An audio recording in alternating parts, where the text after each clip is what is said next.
Jujutsu Kaisen chapter 237 further drives home the harsh fact that the King of Curses, Roman Sukuna, was holding back against Gojo. It has been almost 2 weeks and Gojo fans are just going to have to hold the L and accept that their king is not coming back. It's time for the newer generation to take over. And that narrative immediately kicks off the chapter as Urarame appears from the sky and they are looking majestic. Like this entire chapter, I'm gonna be honest, the art looks great, but Urarame though, like damn, like Sukuna is better than me. I would have folded. If you told me by becoming the King of Curses, my #1 fan is looking like that, job is getting done. But you know, let's talk about more important things than me being horny for a second. This guy Hakari pulls up in J's Urarame. Like bro really wanted no interference in the battle between these two old heads. Like he's about to emote on Urarame with creased J's, man. Also, by the way, I'll be showing the TCB scans throughout the video because the translations for the official scans are always just not it. Respectfully, nobody is trying to read this backyardigans ass dialogue. Like no, but Hakari versus Urarame is ironically the fight I'm more excited for. I'm already hearing people say Hakari will stomp, but I think we need to stop letting this moment with Gojo trick us into believing Urarame is weak. Anyone aside from Sukuna is going to look like fodder around Gojo. In every other appearance, Urarame has had a good showing, with even Kusakabe calling them a monster, and he's a pretty knowledgeable character in the series, so it definitely holds some weight. We also have to keep in mind that this could potentially be a bad matchup for Hakari, but in some ways it could also be bad for Urarame as well. The best way to defeat Hakari is the instant after his round ends, so I can see Gege having Urarame freeze Hakari at the exact moment the round ends, and then that would stop him from like making his domain hand signs. And in Urame's case, Hakari has been noted to have rough curse energy, with Charles even stating it feels like sandpaper, so Urarame might not have the durability to survive multiple hits from Hakari. And I think this battle will just end up being just a battle of endurance. It could go either way. I think it's a mid diff or extreme diff for either character. We're gonna see both characters push to their limits. Again, also too, with like Hakari being able to switch his domain's coordinates, that adds like a whole other layer to the fight, so it'll be really interesting to see how things play out. We then switch back to Sukuna versus Kashimo, and again, this is why the TCB translations are superior. His dramatic entrance by Urarame was all a ploy to give Sukuna Yorizu's gift, the cursed tool Kamutoke, which is JJK's version of Indra's Vajra. So now Sukuna has an item that's pretty much an amped up version of Nue, but because Kashimo is the god of lightning, this tool is useless, does nothing, and I guess Gege is saving the showcase for when Jujutsu High enters the battle. But what's really important here, and what I personally love about the chapter the most, is a dialogue between Sukuna and Kashimo. Kashimo asks Sukuna if he's earned a title or was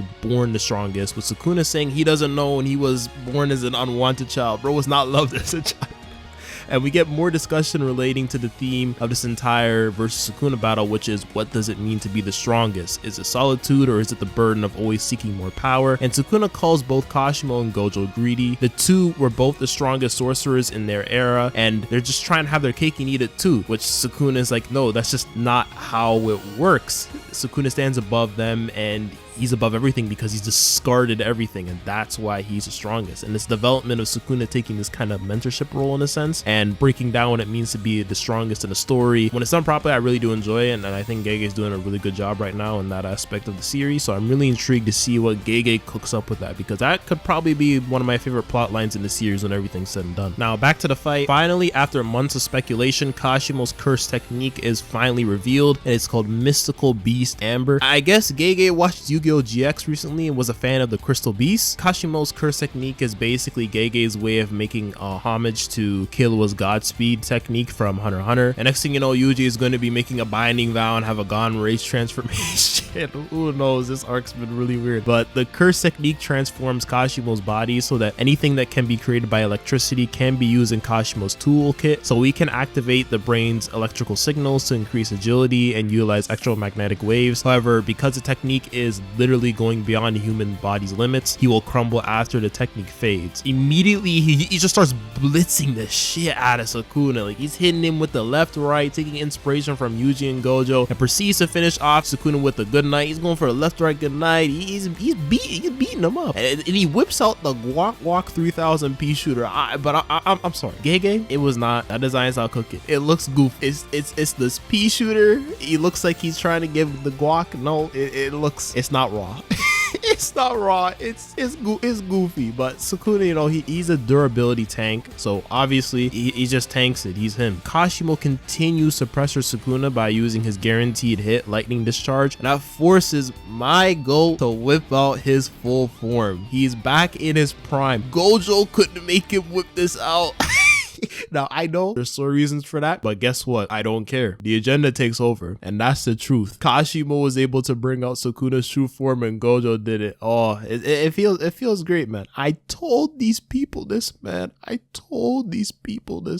My goal, don't doubt. But like after this reveal, like a lot of people are thinking, Megumi's dead.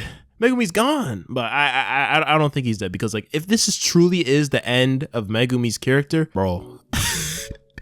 Bro, this is someone right here, man, who should be facing all sorts of fraudulent allegations, man. Megumi is that guy to be facing them allegations, because truthfully, what does he do? Every plotline involving Megumi smells worse than a Chainsaw Man fan. All ass. And he has like the best technique in the series, but he has the imagination of a goldfish. Like, bro, what the fuck did bro think these frogs are gonna do? This he's like a Maharaga merchant. That's all he knows how to do. No creativity at all. It's sad. So if JJK doesn't have this loser come back and prove me wrong before the series is over, a discussion will be had. But again, I don't think Yuji getting this soul swap ability over the 1 month time skip is just there for no reason. We're gonna be on some JoJo's part 5 timing throughout this fight. Trust me, there's gonna be a whole bunch of soul swap shenanigans. I can already see it, and that would give Megumi a chance to do something. I don't know how that would work, and I don't even know how that would play out, but hey, you know, that's for JJK to figure out. Another topic of discussion with this chapter is why didn't Sukuna just one-shot Kashimo? Because in the previous chapter, Sukuna upgraded his dismantle attack to be able to change his target to space itself. So anything existing within the space is automatically split apart. And with this reveal, people have been asking the question, like, you know, why doesn't Sukuna just spam this attack every 5 seconds? He can do a dimension slash like Yami, you know, he's broken. No one can beat him.